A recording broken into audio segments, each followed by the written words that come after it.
Asụsụ mụ na-asụ ka a na-akpọ asụsụ Igbo. Asụsụ Igbo bụ asụsụ ndị Igbo si n'ọwụwa anyanwụ Naịjirịa na-asụ. Tata, aga m akọrọ unu akụkọ mere eme n'afọ 1803 banyere ihe ndị Bekee bara Igbo Landing. Akụkọ a na-egosi ka ndị Igbo si nwere ofu obi n'ihu mkpagbu. Mmiri butere anyị, mmiri ga-ebunaga anyị. Mmiri butere anyị, mmiri ga-ebunaga anyị. Mmiri butere anyị, mmiri ga-ebunaga anyị. Ihe a bụ olu akwa ndị Igbo mgbe ha gburu onwe ha n'ime mmiri Duba Creeks dị na Georgia.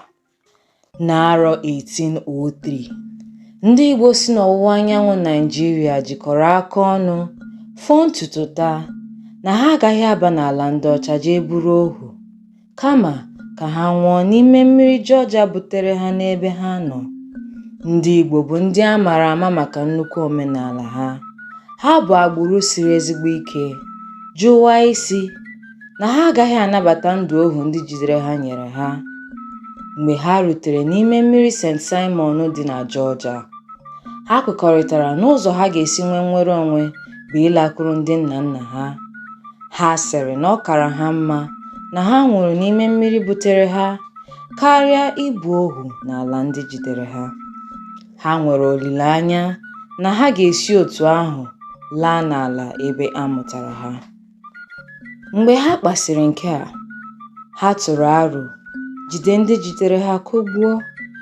Ha wee jide onwe ha aka wee gụrụ egwu nnwere onwe na-eru n'obi na-agala ime mmiri.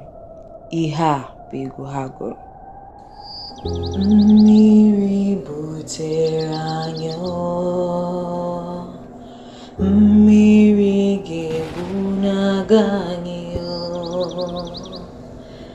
kama m ga-abụ ohu, ewo ka m jelakwuru ndị nna m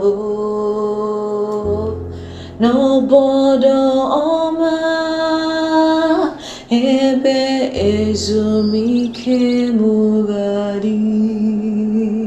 Egwu a ka ha na-agụ tupu mmiri wee loo ha ncha niile ruo ma tata.